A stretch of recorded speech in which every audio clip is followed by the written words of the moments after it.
de la palestra del evento y va a empezar a moderar ahora. Ok, Isaías, ya creo que puedes empezar. Estamos en línea. Okay, thank you very much, Luis. Thank you very much, Alexander Polasek, for presenting for us your talk.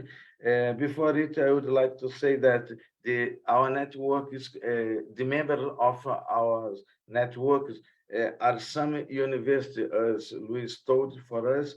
One of them is the Universidade Nacional Maior de São Marcos, a decana da América, em Peru. A Universidade Nacional de Colômbia, na Colômbia, claro, Universidade Nacional de Barranca, no Peru, Universidade de São Sebastião, em Chile, Universidade de Zulia, Venezuela, Cinvestap, no México, e no Brasil, a Universidade Federal de Pernambuco e a Universidade Federal Rural do Rio de Janeiro. E também temos como colaborador todo, and also we have as collaborator every week, every Saturday, Professor Stuart Holmes from the University College of London. Alexander, so we have now, we will have 1 hour, at about 1 hour, to show your talk.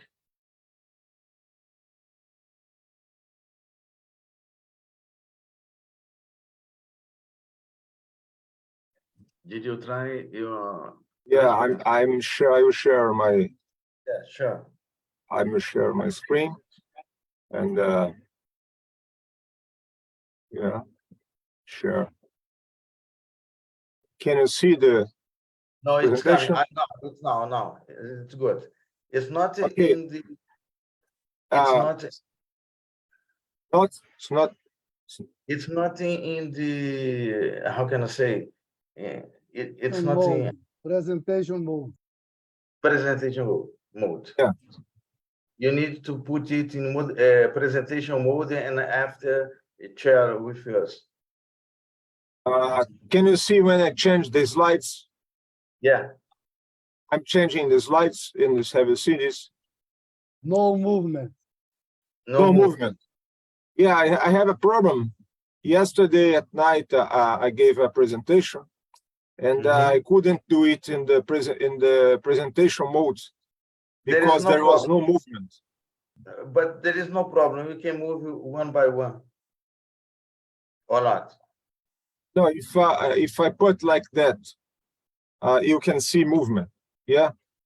Yeah. Yes, we can. Yeah, because when I put in the now you can see movement or no movement. Change. It's changed or not? Not. Yeah, this is the problem. It's easier if I present like that. It's not in presentation mode, but now you can see the. Now you can move. And can you read the slides? It's easy. I can. Okay. Sorry, but I don't know what's happening. It happened yesterday in another at night, another Zoom meeting. The same problem. I had the same issue. Okay, there is no problem. You change it one by one. Yeah. So let me start. And can you see the whole? There are slides. Okay. And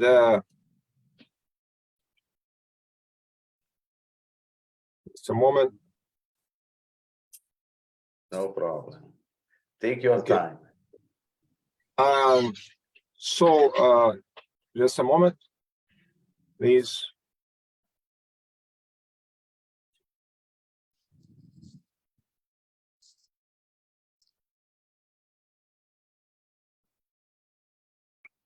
So thank you very much for your patience and for coming here today, Saturday morning.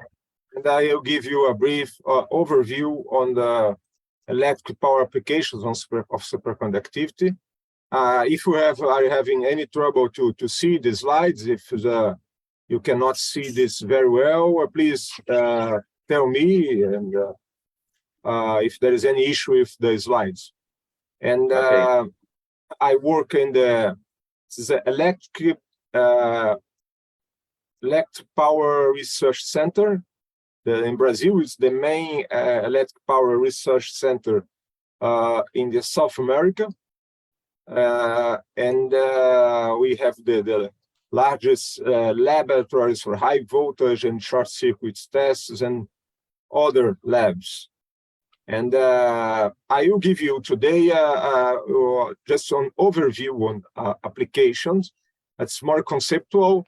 It's not theory or not basic science. But if you want later, I may suggest some names, some other presenters that could give some more details of these applications and some works in Brazil. But I will give you a panorama, an overview of the main applications and projects in the world for the electric power applications only. And so, can you see now is outlined, change it? Isaias, are you seeing the outline? Yes. Okay. Yes, you can see. You can see it. Okay. So I started a brief overview about superconductors. You know this very well, and superconducting materials for power applications. And talk a little bit about magnets. And so this is the core of the presentation: power applications and fusion reactors. I separate fusion reactors because it's something special regarding power applications. Oh, everybody knows that in order to have superconductivity, you need to respect these three critical parameters. And for all applications, you need to optimize these parameters. It's not only temperature, no, but also the current density or critical current and critical field. And as you can see, they are correlated. So if you're not inside this volume in blue, it's not superconductor. And applications, power applications, and most applications use type 2 superconductors. It's easy to understand because you can see that normally type 1 have very low critical fields as compared to type 2. And normally we operate when we use an application, a superconductor device or equipment, we are operating between the BC1 and BC2. And this is for an niobium thing, but BC2 for high temperature superconductors are much higher. And as you know, type 2 superconductors, you have in this region, you have a mixture of normal and superconducting regions. And you have the flux, the vortex. And what happens, it's very important for applications, especially for AC, alternate current applications. Every time you have a variation in the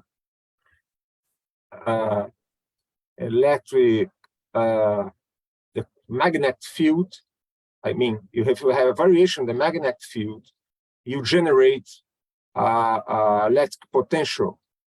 That means, in other words, you have to prevent the movement of the flux inside the superconducting region because it causes energy dissipation. And this is really critical for attaining high critical currents in superconducting materials. And how to prevent it? By using defects or non-superconducting inclusions particles. Typically, you know very well, you may know that these vortex, they are they have a nanometer scale.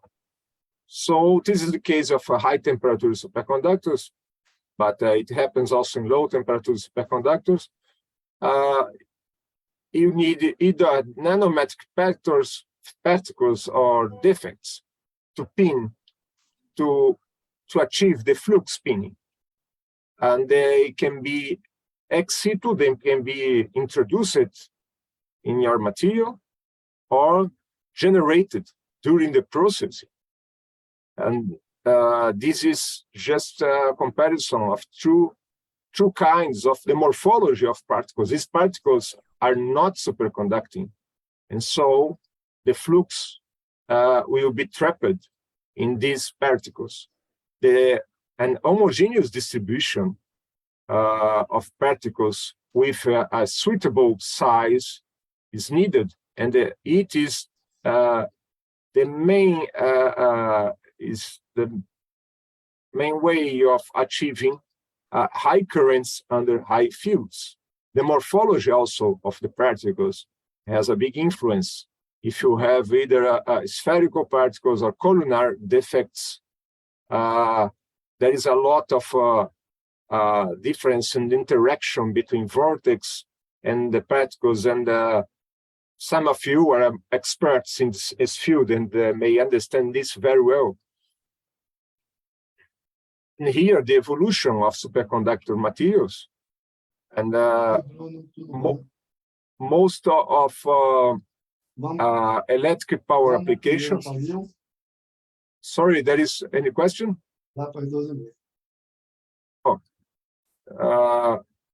So you can see that we had a slow increase along the decades of the critical temperature, but since the 80s, we have the discovery of the so-called high temperature superconductors, all these in red, and also magnesium diboride, that's not exactly high temperature superconductor. And we surpassed the liquid nitrogen temperature. And it was amazing because there's a big difference between using liquid helium or liquid nitrogen, because liquid helium is much more expensive and not so abundant as liquid nitrogen. In the middle, you have also here is liquid hydrogen, and but not, as you can see, I will show you, not all applications can use liquid nitrogen because it depends on the magnetic field, because the critical current is a function of magnetic field. If the magnetic field is higher, you need to reduce the operational temperature. Sorry, some slides are in Portuguese, but these are materials for superconductors for applications. And there are plenty of superconductor materials, but really few materials are good for applications. And for our applications, you need very good performance and a certain magnetic field. And the magnetic field, it will depend of each application. Some applications require low magnetic field, and others have high magnetic fields. And low temperature superconductors are the niobium-based ones, mainly these two, niobium titanium, niobium tin. And niobium titanium is the most commercial one, and nowadays also niobium tin, because when you have a need to attain higher critical fields, high fields, you need niobium tin instead of niobium titanium. All of these are commercial, fully commercial, but you need liquid helium to cool these materials. So for most of the power applications, we use either high temperature superconductors or magnesium diboride is a promising material, is in the middle. Magnesium diboride, you can see it has about 39 Kelvin TC.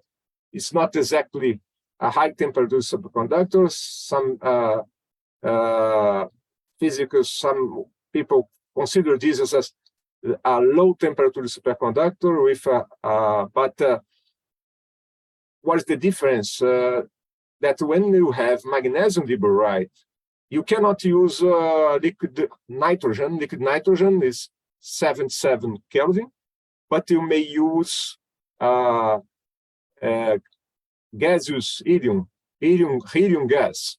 And there is a big difference between using helium gas and liquid helium because of the energy you need to liquefy helium is much higher than that for having helium in the gas form. And these are the main, these three ones are the main high temperature superconductors for applications, the bismuth compounds and the YBCO compounds. And nowadays, the YBCO compounds are becoming already industrial. And BISCO, the bismuth compounds, were the first generation that become the industrial, firstly, mainly fabricated by Sumitomo and a Chinese company. And now, nowadays, we have many companies producing the YBCO that's nowadays the most important one for electric power applications. Here's some examples of superconductor wires. You can see either niobium-based low-temperature superconductors, magnesium diboride, and BISCO-based wire and rare earth IBCO-coated conductor. And you can see that all these materials have metallic matrix, non-superconducting matrix with a multifilamentary architecture where each filament is superconducting. However, when you have the BISCO, the high TC, normally they are highly anisotropic, and in general, you need to use it in this flat tape form. BISCO-based 2212 can be done. It's also anisotropic, but it can be done in hard wires. There's a special way to do it. And magnesium diboride is not anisotropic, and it can be done in round wires. Round wires are preferred by the industry and to making coils, etc. But because of anisotropy in general, we need, in case of these two materials below, you need tapes. And some other pictures of, you can see here, the YBCO second generation tapes that are the most important materials for power applications nowadays. And there's well-known bulk materials, the BISCO, bismuth, first generation wires, and the bismuth bulkos as well. And what's the main interest for using superconductors in power applications? Of course, you can reduce the loss, but on the other side, you need some power to cool down the superconductor. Even so, you have some efficiency gains, but in many times, the main advantage is this one. Is the very high critical, the very high current density you can achieve with superconductors. This is a comparison that's typically copper wires used for cables and coils for machines or equipments have typically 200 amps for square centimeters, or whereas typical superconductors for applications can achieve general density. This is not the superconductor density. This is density considering all the material, because you see here, you have a cap, coating, a metallic coating. The superconductor is just a part of the material, as I told you. If you consider the whole cross-section, you can achieve, even so, you can achieve tenths of kiloamps. So you have 100, 200 times more current density.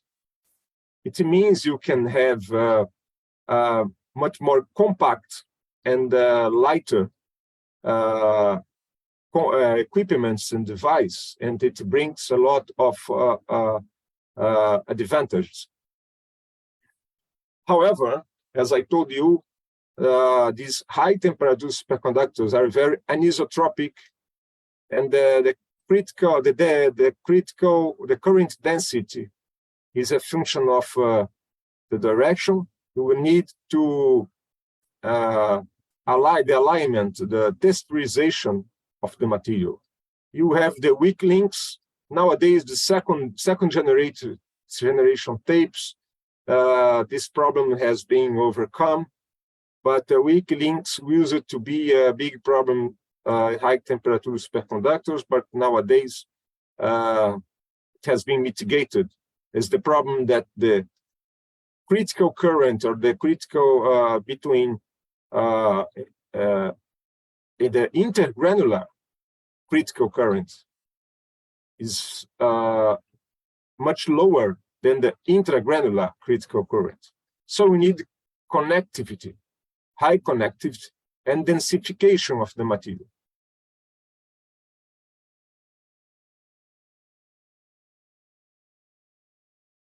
And here you have the main high temperature superconducting compounds.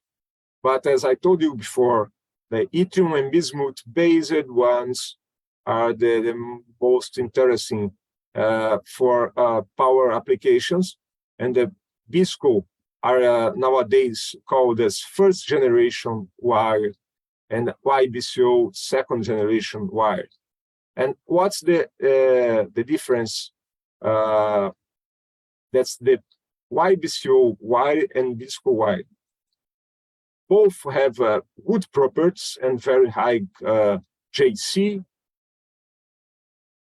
It is the typical crystal structure of YBCO, as well known. It's a defective perovskite. And it is another important thing. The current, as I told you, the current is anisotropic because it flows mainly through these copper oxygen planes in the crystals. And so you have to align the grains in this direction. And these formulas are not really stoichiometric. And you can see, can you see a small delta here? You have deviations from stoichiometry, and small deviations from stoichiometry cause a lot of difference in the final critical temperature. For example, this is just an example of, it's not superconductor, perovskite, but these are perovskite-based materials. You can see what happens if you change the oxygen content. You can see the same material, the color, and the aspect can change totally because of the oxygen content. And here, what happens, for example, with a typical bismuth 2212 compound, you can see here oxygen stoichiometry, slight difference in the content, oxygen content plays a big role in the TC value, as you can see here. And so it depends on optimal processing conditions to achieve the highest TC as possible. Weak links, as I said, in polycrystalline materials used to limit critical currents because of the it's kind of a bottleneck because of the JC in the grain boundaries used to be much lower than the inside the grains, and this was a big problem, but has been nowadays it's much more optimized, and it's not still so challenging. The process, the processing methods have really progressed a lot to overcome or at least reduce the weak link effect. But if you don't have a very optimized and controlled process, you have such problem. And this is just to show you how anisotropic such materials can be. And you need this section of first generation tape that we produced once at CEPEL, and you can see a longitudinal picture, and you need the grains aligned in the current flow direction.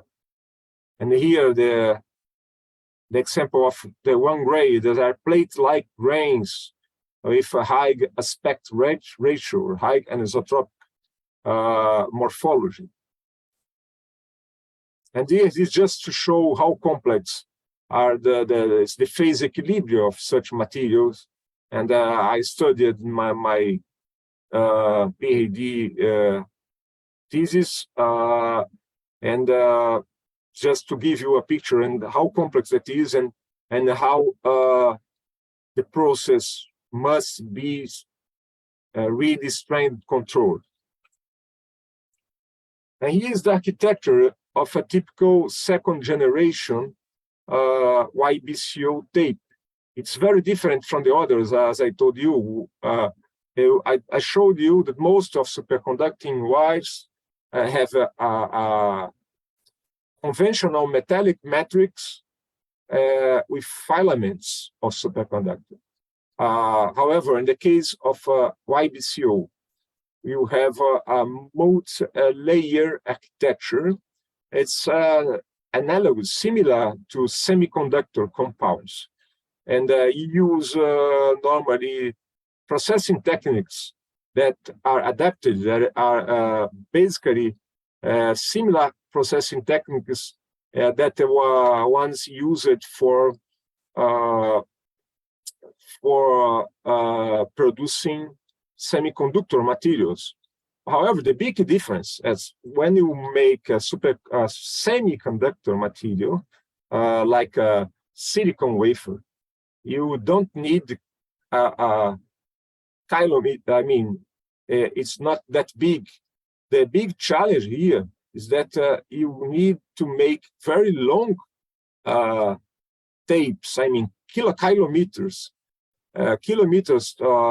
length tapes using coating methods, deposition methods.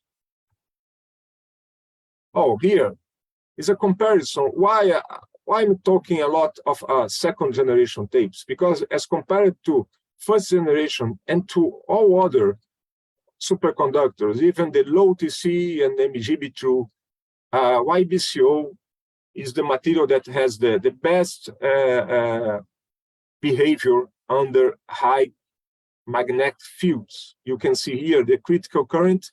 Normally it decreases with increasing magnetic field, but you can compare. You can see that this decrease is not so fast in YBCO as in BSCO-based the superconductor. And this was at a liquid nitrogen temperature. If you have liquid helium temperature or lower temperatures, or liquid helium gas or another cooling method, you can have even better performance. And here, just to show you the multi-layer architecture, you have a substrate, buffer layers, and the rare earth, and that's not yttrium. You may use another rare earth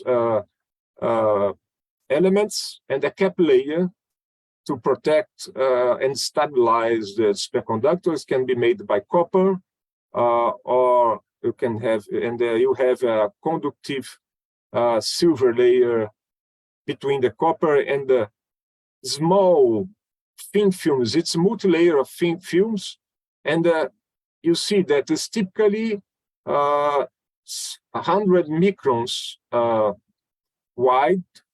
I mean, this width, I mean, is typical 100 microns, but the superconducting film is typically 1 micron or a few microns. The width, it's typically a few microns, and so it's typically 1% or few percent of the whole cross section. This here you can see what I said here. This is the superconductor layer, and you have the buffer layers, and the substrate, and the cap layer, and the silver layer. And nowadays, we have about 10 companies producing superconducting second generation wise in the world. And it is very interesting because you can see 2006, on these two were manufacturing superconductors. Nowadays, we have 10 companies in many countries. And manufacturing, the production, the volume production per year has been increasing. It is just from Super Rocks, just from one of that companies, has been increasing a lot because of demand. Demand is not only for power applications, but for many magnets and other applications. And demand drives capacity scale up. And the economies of scale bring the price down, because the big problem is that these tapes are still quite expensive. You can see here that the price dropped a lot along the years, but it's still expensive for commercial applications. As you can see here nowadays, the price of a rebaco is typical. This price is by kiloampere and meter. It's not on the price per meter. We have to consider the price per kiloampere, because you are considering the high current density current capacity. And magnet superconductors, superconductor magnets, are the main drivers of applied superconductivity, because of for high fields, you generally don't have an option. If you have very high fields, you need superconductors that are typical niobium-based superconductors, because the conventional electromagnets, you have both loss, high Joule loss, and also you have the saturation of the core. The magnet core saturates, and that's why you need superconducting magnets for high field applications. This is the main commercial application of superconductors. It's quite common nowadays. Is the magnetic resonance imaging. You can see it's easy to understand why, because of if you use a copper magnet, you need a huge power amount per unit, and they reduce the power amount per unit. And this is very important. And this makes, this pays off. This makes the use of superconductors much more interesting for magnetic resonance. There are other advantages, of course, also in resolution, image, and performance, etc. And particle accelerators, you know that they need a lot of magnets as well, and they demand tons of high-quality superconductors, not only magnets, but also superconducting cables. Yeah, just to see just one solenoid of the old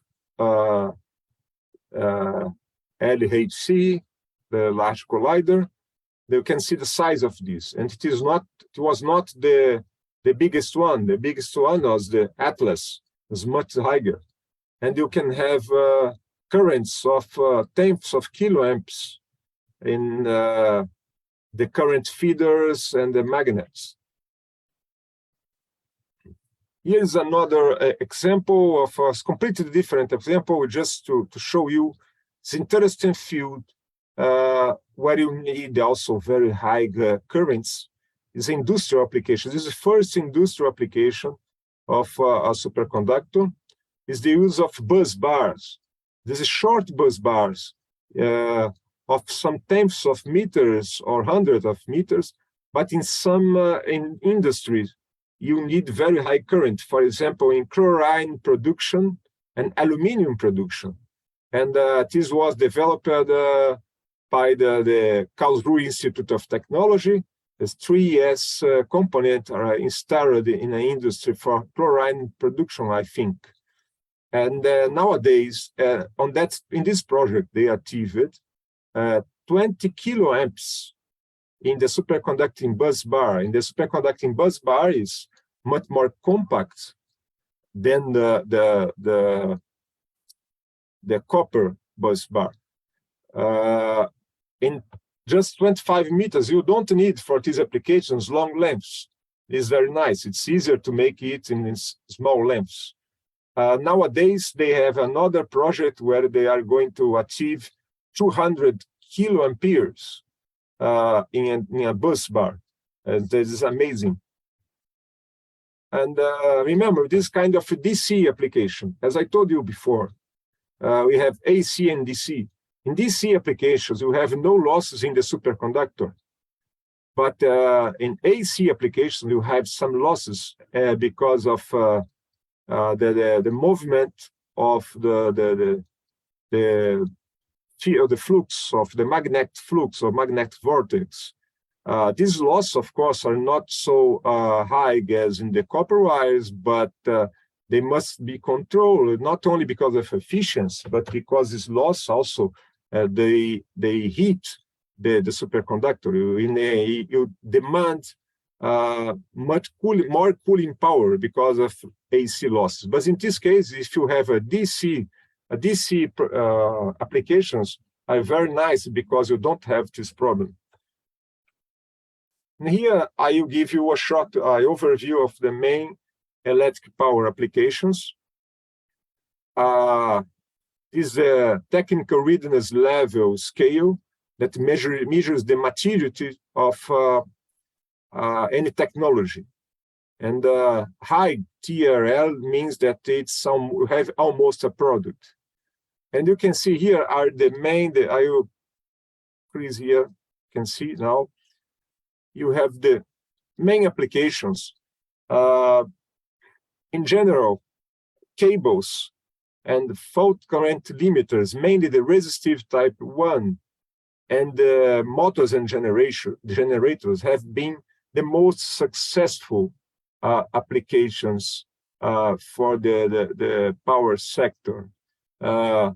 Superconductor magnetic energy storage equipments were very promising, but for certain reasons, including costs and other problems,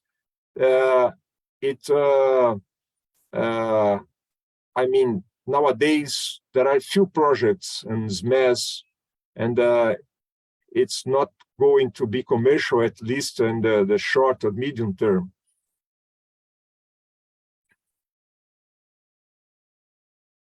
And as you know, when you talk about electric power grid, you have generation, transmission, distribution. And nowadays, the so-called distributed generation that is changing a lot the topology of the grids and renewables, etc. And new technologies are more and more important because of these changes in the power grids. And this may be the moment to introduce new technologies like superconducting equipments and devices. As I told you, the power density and the current density is a very important thing. And I will start with superconducting cables. There are many projects in the world. And what are the advantages? Higher transmission capacity at lower voltage. Is a yes? Alexander, we have 20 minutes more. Okay. 20 minutes. Okay. Thank you. You have higher transmission capacity at lower voltage. So you avoid high voltage equipment in urban areas. And they will have high transmission capacity at lower diameter. And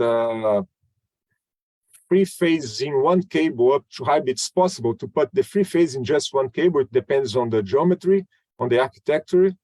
And you have less environment problems than conventional underground cables. Of course, we are talking about underground cables because they need the cooling system. You can see here a comparison between a superconductor cable, conventional underground cables, and conventional overhead line. And it's very important because you can save space. And as you can see, it's very critical for urban areas. This is probably the highest voltage cable already developed in the pilot scale in China. This has been tested in China. It's in transmission level. And this is the longest pilot cable existent in the world, the so-called Empire City project in Germany. This is 1 kilometer cable and transmitting at 10 kilovolts, I mean, above 2 kiloamps, and it substitutes, if you had here a conventional cable, you would need 100 kilovolts. It means by using such a cable, you can save one substation. And this can justify the use of superconductor. The Superlink project is a really ambitious project to make the longest superconducting cable ever done, with over 12 kilometers, with a high voltage transmission cable in Munich. And it's being undertaken. They are still doing the first small scale prototype. Here is the first prototype of the Superlink project. It will have, I think, 200 meters to test the technology configuration. Superconducting cables can have a lot of configurations. And you can see here the flow of liquid helium. Superconducting cables normally use superconducting helium as a coolant. It's another ambitious project in St. Petersburg in Russia to achieve 2,500 kilometers with a high temperature superconducting cable connecting two substations. These cables are AC cables, and they have AC losses, as I told you. In this case, the AC loss is less than 0.5 watts per meter. That's a very nice value, because they use normally AC losses can be higher than this. However, in the case of DC cables, you don't have this AC loss, but in order to use DC cables, you need to use much longer. You need much longer cables, much longer lengths, and as you can see, the best path is the main project to make. It aims to make. There will be probably a DC network in Europe, made by using conventional cables, and superconducting cables can also be used in this grid. Short circuits are also a big problem for the electrical grid, and sometimes the protection device, the conventional protection device, are not able to prevent damage like that ones you are seeing.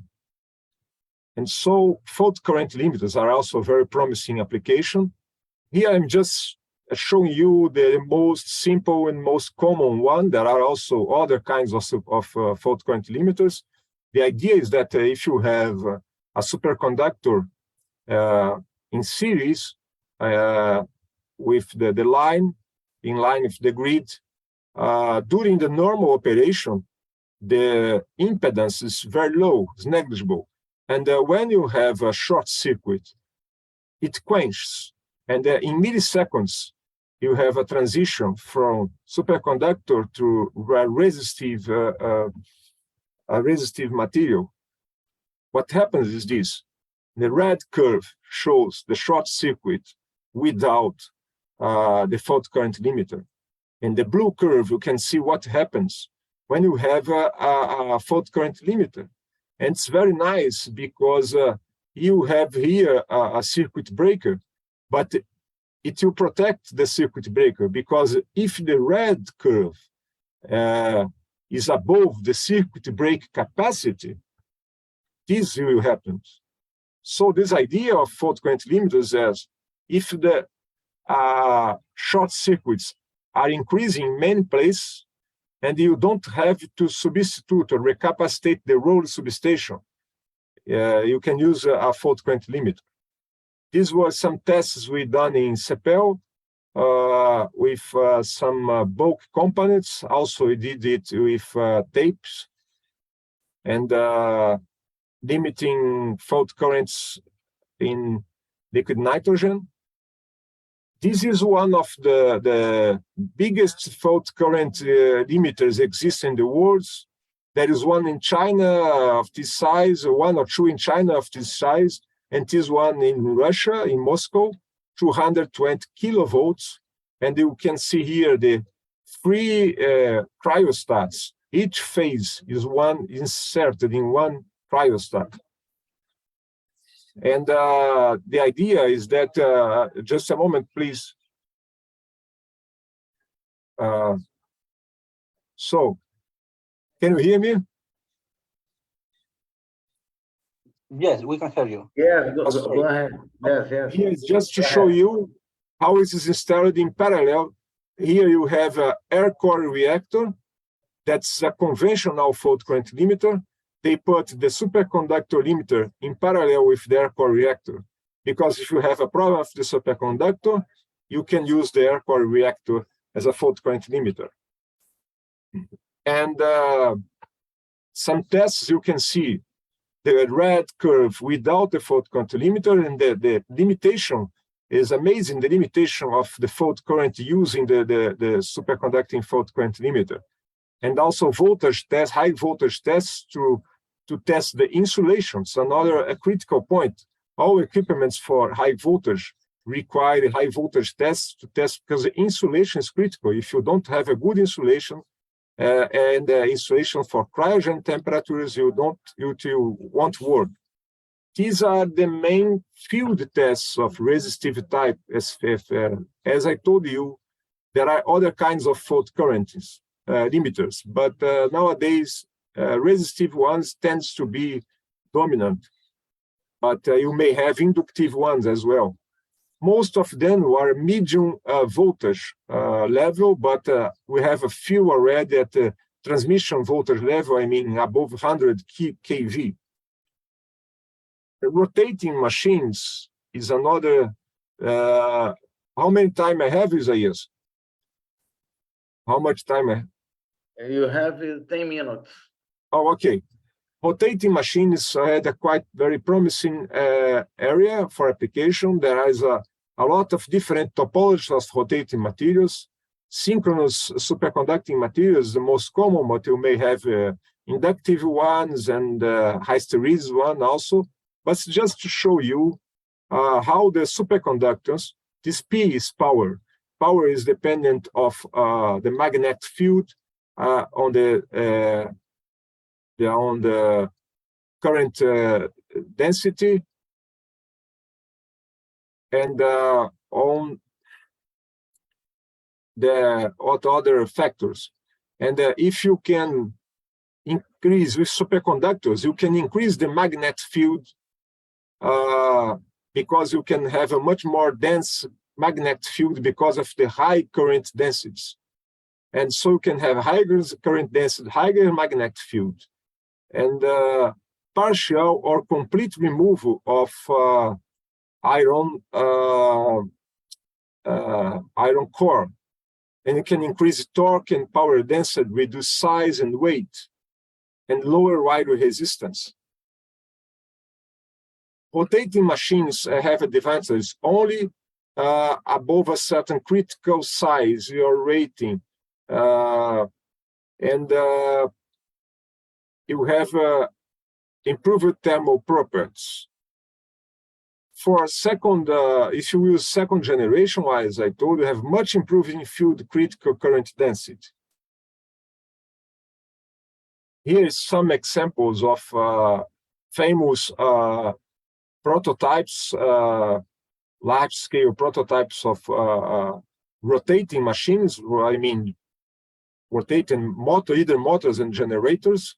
And here is the largest superconducting motor ever built. It was sponsored by the US Navy, and they reached more than 36 megawatts. You can compare here, the small one is the superconducting motor, and the bigger one is conventional motor. It's for a ship, for example, for transportation. It plays a big role because you have a lighter motor. And also wind generators is another interesting field because it's quite challenging to achieve powers above 10 megawatts per wind generator. Typical commercial wind generators have a few megawatts of power, 2, 3, or a few megawatts.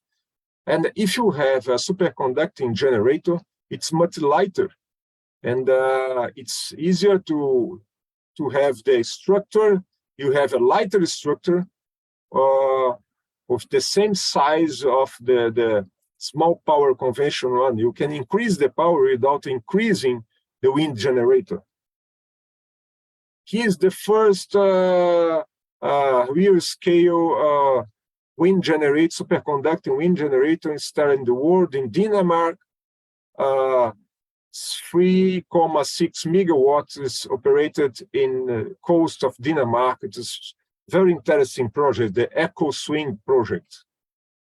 Electric aircraft is another, is a future and interesting applications. You can use electric motors, superconducting. You can use electric motors in aircraft to reduce emissions, and these electric motors may be superconducting.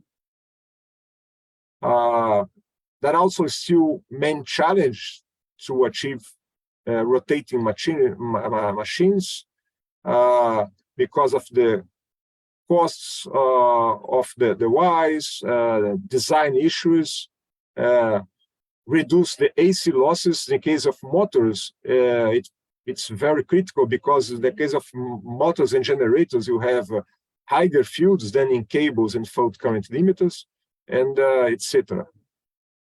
Transformers, superconducting transformers, another interesting thing because you can see here a comparison between a conventional transformer and the smaller one, a superconducting transformer. Again, it's quite interesting, for example, for transportation, because you save space and you save and it's lighter. But it has a lot of advantages. But however,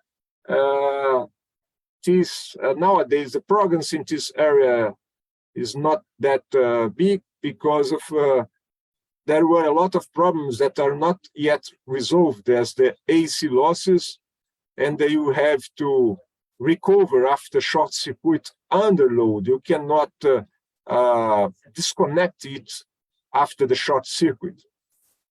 And you have a temperature rise and have to cool down under load. It's really a challenge. Energy storage with flywheels and SMAS used to be also promising application, but it didn't become commercial for some issues. And finally, the fusion reactors are very promising application, and they may push forward because the demand of material is higher. Nowadays, most of fusion reactors are done using low temperature superconductors. But here is a nuclear fusion reactor, and with the fusion energy, you can generate steam for a conventional steam turbine. And ITER is the most famous, largest fusion reactor in the world. It uses magnetic superconductors to confine the plasma. But there are other reactors in the world. However, in US, many US, there are some projects for using high temperature superconductor compact reactors. Why being compact? Because of the, here, the behavior under high magnetic fields is better than as compared to low TC, low temperature superconductors. So you could make compact reactors. And projects for making compact the reactors using high temperature superconductors will demand a lot of material. And what may happen is that you can increase the scale of production of high TC superconductors. Here are the main fusion projects in the world. And I'm not showing here, but in US, they are developing these so-called compact reactors. Conclusions: high temperature wise are already produced industrial scale, but costs is still high. Real scale equipments and devices have been demonstrated successfully worldwide. The most relevant examples have been presented in this talk. Other projects are being undertaken in many countries, or at least heavily relevant examples are present. It's not exhaustive. There are many other projects in the world. Main challenges are the wide prices. It's still high, and the cooling systems cost reductions. Also, introduce cryogen systems in the grid is something that the utilities don't like very much because of operation and maintenance issues. You need very well-trained people, experts to do it. You have to reduce AC lobs or scale up DC applications. Fusion reactors and particle, this is quite important. Fusion reactors and particle accelerators may push forward large-scale production and cost reduction of high temperature-wise because of the demand. This happened in the past, if you remember, with the niobium base, it is low temperature-wise. The increased demand and increased scale production, it was due mainly these applications and magnetic resonance image. And the questions I put in red. Could you have, nowadays, most of power applications in Latin America are in lab scale, in bench scale, small or medium scale. Could you have large-scale pilot projects in Latin America? It would be very nice. And for this, we would need a cooperation among Latin America countries. It would be quite interesting to achieve this goal, because most of these projects I showed you involve more than one country, involves several countries and several companies, even Europe and the US. Thank you very much. Here is my email.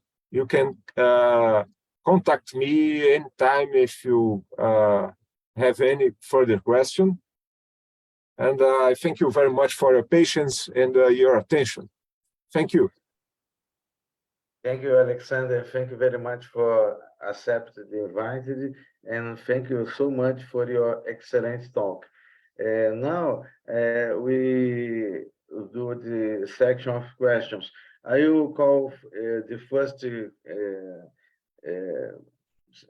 professor to ask you, Professor Albino, because he has another appointment after our talk. So, Albino, it's your time. Thank you, Isaías. Good Hi, Albino. morning, Nice to see you. Alexander. Please don't make very hard questions. Don't I know worry. I work No, with low I'm joking. temperature superconductors, so will be Sorry? low. I Yeah. work with low temperature superconductor at the moment. Oh, So yeah. the intensity, the density of the current will be low. But thank you very much for your talk. Congratulations for very nice. You cover all the application, almost all the application. I think we should thank you for this talk. I have many questions, Alex.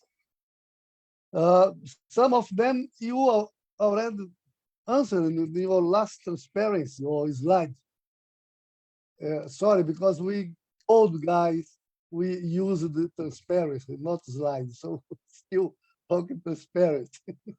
I use it transparency also. Yeah, I use it. I remember. Yeah, but okay. My question is, two questions.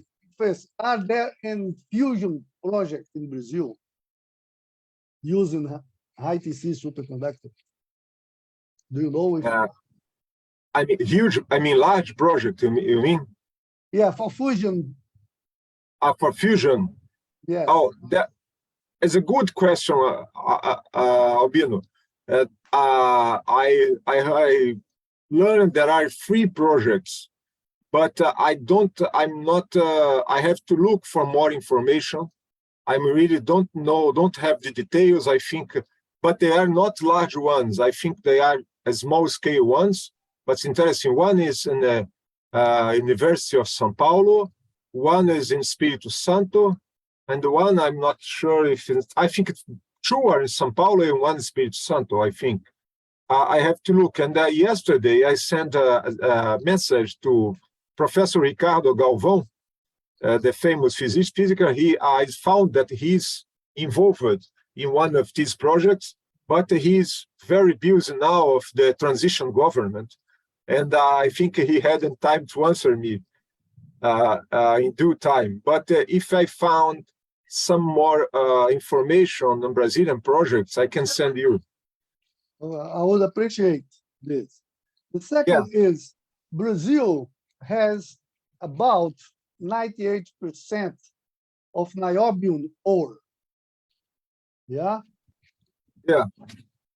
Almost everything is here, and it's disappearing. But this is another discussion. Yeah? The use of high TC, do you think that soon, I mean, in 100 years, the use of high TC for power application, electric power application, will kill Brazilian industry, Brazilian niobium industry? I really don't believe. I think there will still be a plenty of room for low temperature superconductors, and at least in the medium term or even long term, you don't kill the industry. High temperature superconductors are very promising, but since almost 20 years, we couldn't achieve reasonable costs as we have for low temperature superconductors. I don't think it will kill both industries will exist. And in some applications, as in particle accelerators, for example, you have the both materials. The magnets are made using using low temperature superconductors, but the current leads and cables use high temperature superconductors. And sometimes you can even combine both. And I think there are a lot of time to use niobium and a lot of applications to use niobium. But for electric power sector, niobium is very hard. It's not acceptable to use liquid helium. This is the case. But the other applications like magnetic resonance and fusion, etc., you can use liquid helium. It's not a big issue. Yeah, liquid helium is really a problem nowadays. We should try to find any helium mine in Brazil. Otherwise, I think this the main thread, the most main problem is not for low temperature superconductors are not the high temperature superconductors, but the lack of liquid helium. I think this is the main problem. If you don't have enough liquid helium, this is really a problem for maybe for low temperature superconductors, more than the high temperature superconductors. Yeah. So, Alexander, thank you. I have just a small question, Isaias. Okay. Alexander, can you go ahead. share with us your transparencies? I would be glad if you can do this. No, the transparency. Transparency I don't have, but I have slides. I can slides, share. Yeah, okay. Please, Polasek, you can send your slides for me, and I can share with the LAFMAT. Yeah, I can share with you, but some source of some information are lacking here. I have to put the source of the guys that provided me a lot of things, and I have to put some further information. Some reference are lacking. I have to put this reference, and then I send it to you. Okay, thank you.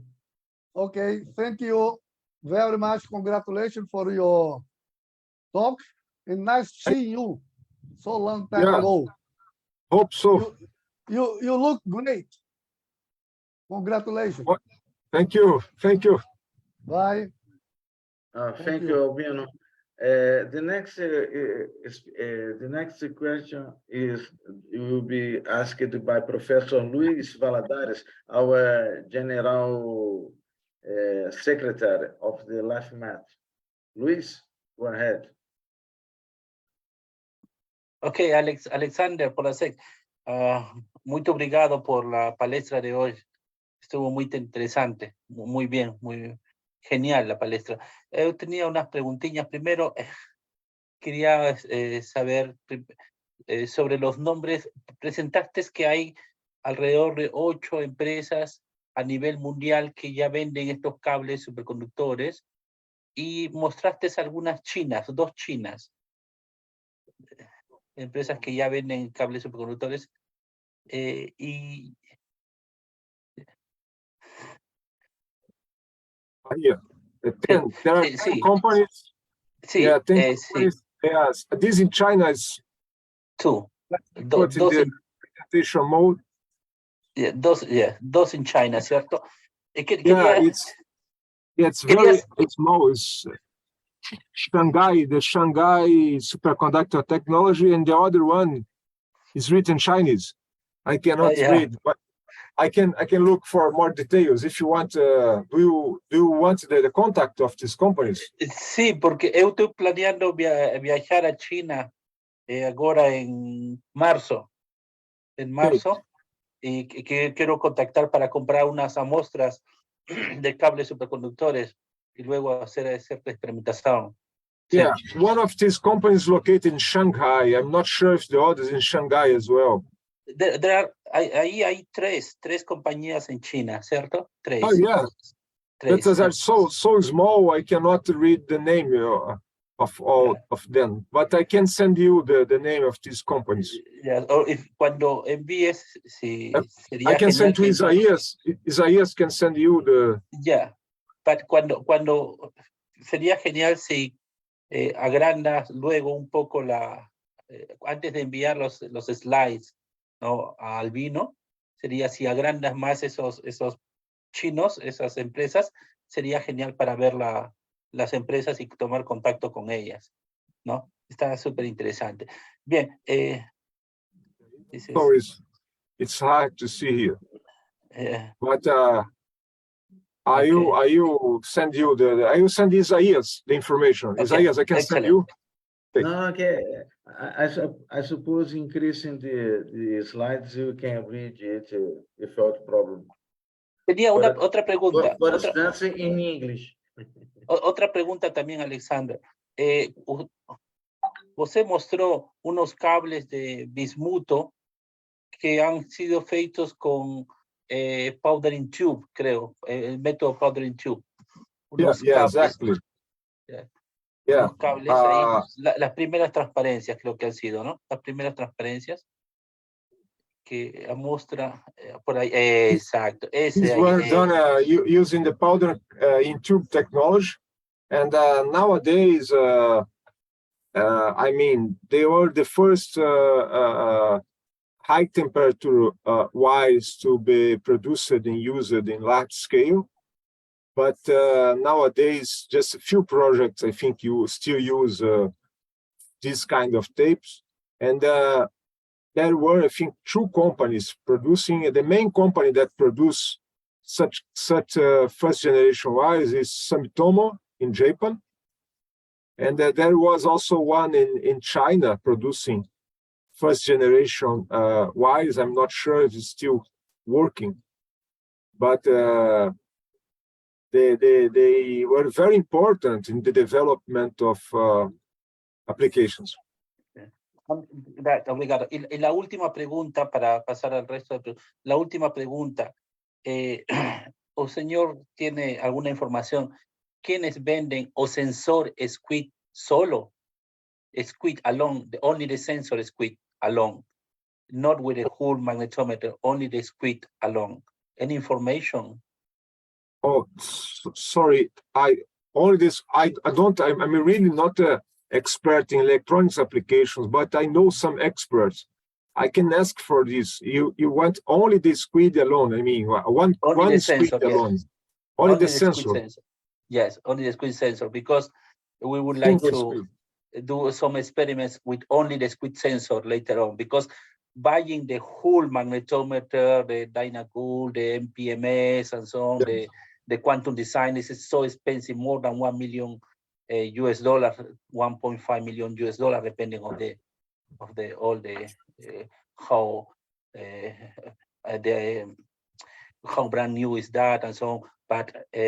But only the squid sensor will be very nice to start to do some experiments. I know that, for example, Colombians, Professor David Landinés and Professor Jairo Roa in the National University of Colombia, they are buying the whole magnetometer Dynacool with a squid sensor, because Colombia has a lot of money, but Peru has not much money.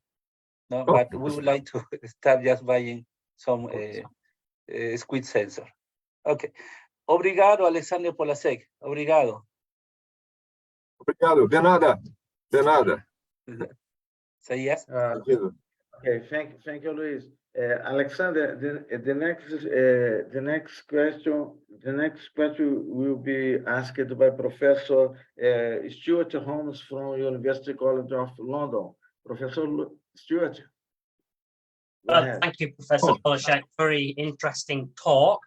Thank you. I have many questions. I think you kind of answered some of my questions as you went along. But my first question is, in Grenoble in France, they have a magnet laboratory where you can use 35 Tesla. System is not a superconducting magnet, it's a so-called polyhelix electromagnet. How far would high TC magnets compete with that? Would they offer any competition yet for that level of static field? Or is it just high TC can provide some components, maybe the leads to room temperature or an inner coil or something? Which magnet you are referring to? The standard research high field lab in Grenoble, France, has 35 Tesla, so-called polyhelix magnet, which uses 12 megawatts of power. Now, it's totally conventional. There is no superconductor. Yeah, there's no superconductors. However, you can buy a 20 Tesla superconducting magnet conventional. Would high TC be able to compete with the higher fields eventually, or is it still too far away to say? What is the highest high TC magnet, highest field? If we have DC magnets, yeah. You can these magnets for state field or for pulsed field? For static field. Static field, I mean. Static field, yeah. Oh, I didn't know about this because of in National High Magnet Laboratory in Florida, yes, they have also a 45-1, but it's hybrid. Yeah, normally you have hybrids, combination of conventional and really, I think maybe Lance Cooley or David Labares here could answer this question much better than me. But I believe that with superconductors, you save power, save energy consumption, because it's a kind of a DC application. And for DC applications, you may save, like in the magnet resonance imaging. But I don't have the details. However, there is an interesting point. You may know that when you have the pulsed magnets, when you need pulsed magnets of a short duration, you use a conventional, I mean, not conventional, non-superconducting magnets, but because of the high temperature they achieve. But it's for very fast pulses. However, to my knowledge, normally for static fields, you need superconducting components. But I'm really cannot. I don't have all parameters to compare with this one from Sandia Laboratory. But I can ask. I think you know Lance or Cooley or David Labares or the guys from Florida. Oh, but maybe they will defend the superconducting magnet, but they can provide a better answer. But I can look for as a good question. And another question is important role for in the case of high temperature superconductors, they play a very important role for the current needs. Yes. Because you save a lot of power if you use current leads, bringing the current from the room temperature to the low temperature. Yeah. And current leads with high temperature superconductors, it's I think a well-established market. Yeah. Thank you. I've one final question, and that's to do with power transmission. Is there a figure of merit, perhaps, that a superconducting cable, if it reaches that figure, it could be cost per kilometer or cost per kilometer per kilowatt? Is there a kind of a figure of merit that the high TC cables have to reach before they'll come into general use? Is it a cost or? Oh yeah, it's a good question. Normally, they have to. A figure of merit is the compactness. Yeah. For example, the idea is that typically one underground superconducting cable is equivalent. Replaces about 3 to can transport the same current as 3 to 9 conventional copper cables. It depends. There is 3 to 9 because of one superconducting cable is typically 3 or 9 times more 3 or 9 times higher currents than one conventional cable. This is a figure of merit, because if you don't have a much higher current density, it doesn't make sense. Another thing, of course, is costs. The costs will depend on which kind of voltage level you are using, and the currents you are operating, the range of current. And but I think it's important thing, it's how much space you can save. This is very important, because there is important thing, because you have to shield the magnetic field, the self field, or the field of one cable can affect the field of another cable, and this reduce the critical current. And if in this case you have to have a very optimized geometry to reduce the size, otherwise you have to, if because of the magnet fields, you have to, you need more space between wires, superconducting wires, so the cable you become large, and it doesn't make sense. So you need very special. Guys are developing very tricky and smart geometries to make it even more and more dense. And this is a figure of merit. Thank you. It's a complex problem. Yeah, it's quite complex. Complex, yeah. Yeah. Thank you. That's very interesting. Thank you, Professor Polasek. Oh, I thank you very much. Thank you. Thank you, Stuart, for your question. Thank you, Polasek, for your answers. And now I'll call Professor Alexei Vagov. Alexei, are you here?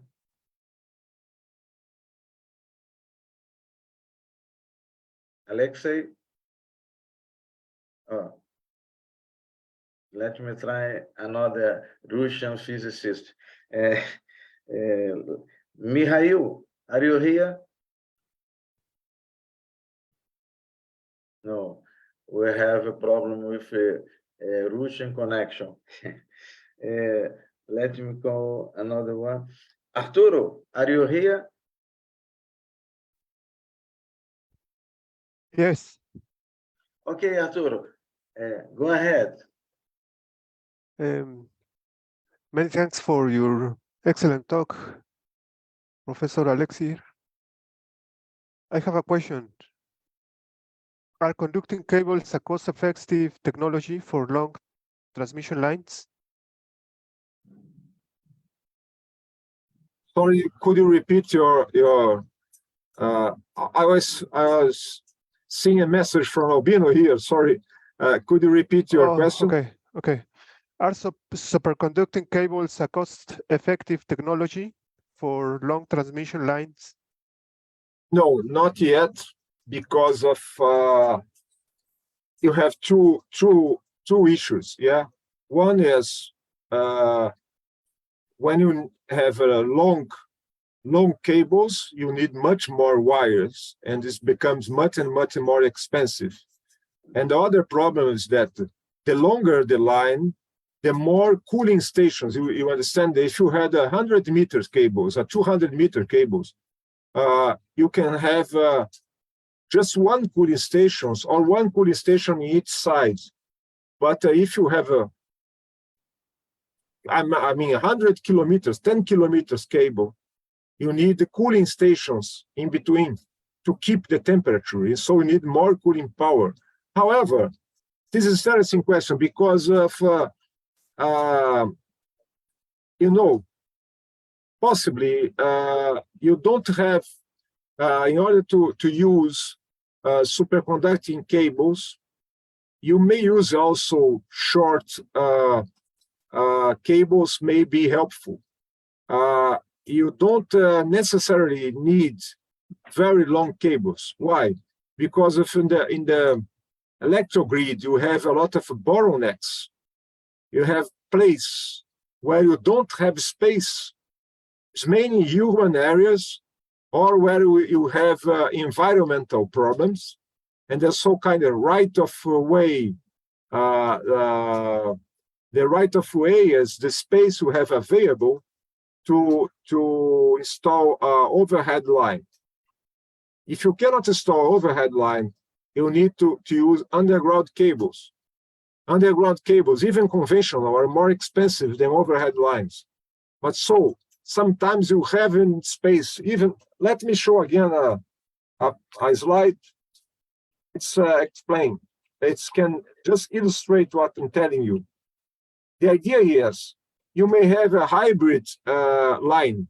You can have a conventional line and a piece of that line, a short piece, a bottleneck of the line can be substituted by a superconducting cable. But you can have a conventional line and one piece of the line, whereas you don't have space to have a bottleneck, you may put a superconducting cable. This is a good application. And let me here. As you can see here, it's clear. See, such case, in some cases you may not have space available for transmit the necessary power, necessary current you need. In such case of bottlenecks, you may use relatively short cables or a few kilometers cables.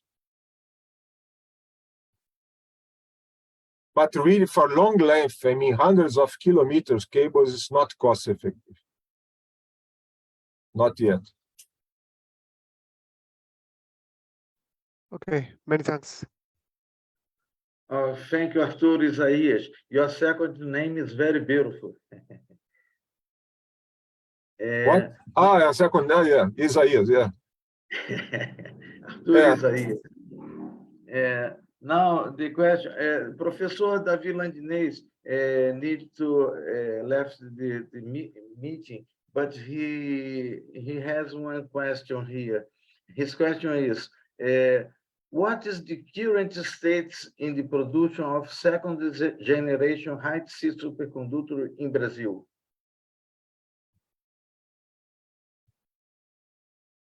Couldn't you understand? No, sorry, I haven't understood. What's the question? What is the current status in the production of second generation high-C superconductors in Brazil? Oh, I don't know any big projects for producing second generation superconductors in Brazil. Maybe the guys in Lorena know something, but to my knowledge, there are not really, probably the status is lab scale, because we tried in the past, but the production of second generation tapes is really quite complex, much more complex than first. I mean, all superconductors are complex to be made, but the second one, as I showed you, is quite complex, and it requires a lot of special machines. And in fact, they are expensive because of the process methods. The materials are not so expensive. I mean, for example, the first generation, just a moment. The first generation bismuth-based compounds need silver. Second generation don't need so much silver. The problem is the processing is expensive. Okay. The next person to do a question is Professora Ximena Velasquez. She's going to Cambridge. Ximena, go ahead. Ximena, are you here, Ximena? Oh, my God. Ximena. Profe, qué pena, es que casi no lo logro. Yeah, I'm here. Okay. We only can to say thank you. We are grateful for this talk, but we don't have questions from our university. Ximena, Thank if you. possible. Okay. We don't have questions from our university. We only can to say thank you. We are grateful for this, for your talk. Bom, muito obrigado. Muchas gracias and thank you. Okay. Creo que también está el profesor Sergio Conejeros de la Universidad Católica de Antofagasta en Chile. See, we have a big list to call everyone. Sergio, it's your time now. Go ahead. Hi, thank you, Professor Alexander, for your very nice talk and very nice example of applications. The question that I have, you have already answered, so thank you again. Thank you very much. Okay, Sergio. Thank you for your participation. Eliana, do you have questions? Profesor Isaías, muchas gracias por el espacio. En este momento no tenemos preguntas del público, pero sí muchísimas gracias por esta charla. Nosotros en la universidad trabajamos con superconductores y ahorita estamos estudiando granularidad. Entonces fue un tema muy, muy chévere de ver pues, en los temas de las aplicaciones. Muchísimas gracias. Okay, muchas gracias, Eliana. And I will try connection to Russia again. Professor Alexei Vagov, are you here? No. Okay. Luis, do you want to speak some things, final words for us? Yes, muito obrigado. Alexander Polasek, muito obrigado por la excelente palestra del día de hoy. Muy excelente, estuvo muy didáctico y vimos todas las aplicaciones de los cables, superconductores, etcétera, y las compañías y la comercialización que ahora está actualmente en el mercado, ¿no? Y los avances. Muy obrigado por la palestra. Y quería recordar al público, ¿no?, que nos sigue, que las siguientes palestras, ¿no?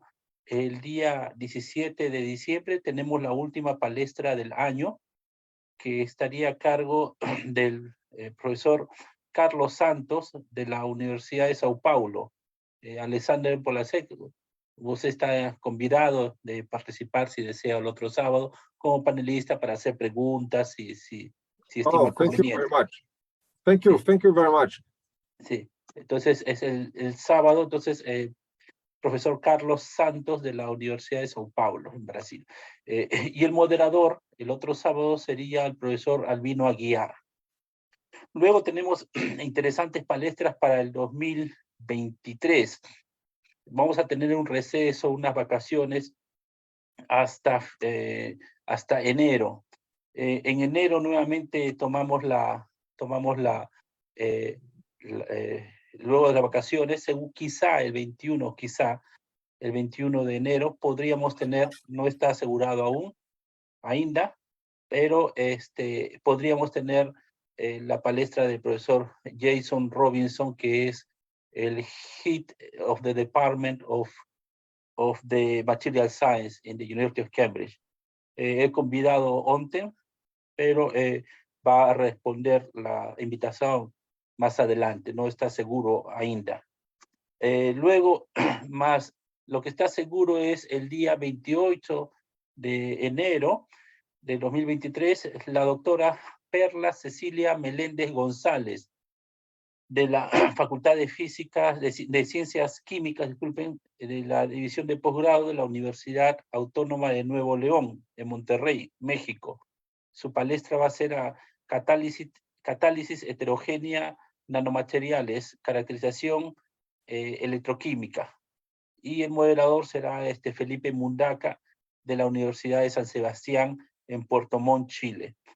El día 4 de febrero, ya cuando son carnavales en Brasil, 4 de febrero, habrá un fórum acerca de la situación actual en las ciencias, de la ciencia en Venezuela y las alternativas más posibles para su solución, donde van a participar especialistas de, por ejemplo, Ismar Robonal, que es el presidente de la Academia de Ciencia de Venezuela, Fermín, José Fermín, también de la Universidad de Zulia, y varios panelistas. El 11 de febrero va a dar su palestra Margarita Sánchez Domínguez, Centro de Investigación de Materiales Avanzados, en Monterrey, México.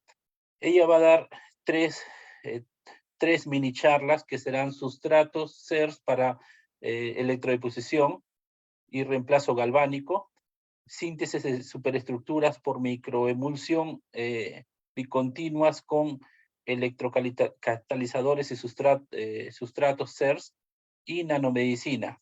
El moderador también va a ser el profesor Felipe Mondaca, de la Universidad de San Sebastián, en Puerto Montt, Chile. El 18 de febrero, el profesor Durbal, de la Universidad de Sao Paulo, Isaías, ha convidado. El 25 de febrero tendríamos a la doctora Michelle Villamayor, que estuvo en Francia, y ella es filipina. Bien, luego vamos a tener otros foros acerca de la ciencia en Brasil y las expectativas del nuevo gobierno de Lula da Silva en el avance y el progreso de la ciencia en Brasil. Eso sería ya a fines de febrero o en marzo, luego de los carnavales. Luego los carnavales, porque los carnavales son sagrados para los brasileiros. Bien, Claro. Perfecto. Son sagrados. Muy bien, Alexander Polasek. Muy obrigado. Creo que ya puede dejar de compartir sus slides, ¿no? Perfecto. Quería dar una pequeña, antes de terminar, ¿no? En primer lugar, antes de dar la palestra para los últimos, para las palabras finales de despedida de Alexander, quería mencionar algo muy pequeño. Luego que termina esta sesión del día de hoy, vamos a tener por interno una palestra adicional pequeña de Ximena Velázquez y Stuart Holmes, porque estamos planeando su visita a la Universidad de Cambridge. Ya Ximena ya tiene su pasaje y tiene también toda su carta de invitación, su alojamiento y todo. Entonces va a mencionar sobre su plan de trabajo en Cambridge y en University College of London. Entonces, luego que termina esta presentación, esta reunión, entonces vamos a tener, si desean alguno de ustedes estar, no hay problemas, son bienvenidos. Más ainda es para mencionar, y bueno, es vamos a continuar al final. Muy bien, Alexander Polasek, muito obrigado. Quizá você queira dar unas palabras de despedida. I would like to speak in Spanish. My Portuñol is really not good. I mean, I can understand the Spanish, but the Portuñol, it's better to speak in English. And also, but I would say muito obrigado, gracias, and thank you very much. Soy muito grato por vuestra atención. And thank you very much. And thank Isaías for inviting me. And as I told you by the end of my presentation, I would be very glad to, I'm already glad to see you have a network of physicists, Latin American physicists. Maybe we could have a sub-network in superconductivity, and maybe still or even a network on applied superconductivity, and just suggestions. But if you could have some more collaborations in applied superconductivity or even applied or basic science superconductivity, it would be very nice, I think, if Latin American countries could collaborate more and more. I think it's important for us all. And like the European countries do, we could do it also. And also, of course, it's not dependent only, it's not only up to us, but we may try to make efforts and push our governments to help us to do this, or the universities to make more and more exchange programs and between American, Latin American, not only with other countries, but between our vecinos, our friends, our hermanos. I think it's, I would be very helpful to see this, and I think this network is already a good sign that things are happening in this sense. Thank you very much. Okay. If anyone could open your webcam, Alexander, quizá te quería decirle alguna pequeña cosita para antes de despedir. Alexander, next, we are planning to organize the second Latin American conference on superconductivity and magnetism in Lima in October next year. It depends in this moment we are applying for funding from Concitec, and it depends, everything is on the hands now of Jairo Roa. Jairo is a Colombian who decides if the progress of the science in Peru. Well, we hope that Jairo can accept our grants. Well, if we organize the second version of the Latin American Conference on Superconductivity and Magnetism, of course you are invited to participate. Okay. Oh, thank you very much. Thank you. I would be glad to participate in such conference. Thank you very much. So we open our webcam to thanks the speaker again, and so take your hand for your talk. Thank you. Thank you. Thank you. Very nice talk. Nice weekend. Bom fim de semana. É prazer ver a todos vocês. Nice to see you all and hope to see you again. Your Portuguese is very well. Okay, thank you. Thank you, Isaías. And sorry again for being late. Okay, but okay. No, it's not a problem. Everybody could understand. Everybody has your own problems, and connection is sometimes very difficult. No problem. Okay. Thank you very much. Nice to see you. Okay, nice to see you, Alexander. Okay, goodbye. Thank you. Goodbye. Okay. Okay. Adiós. Bien.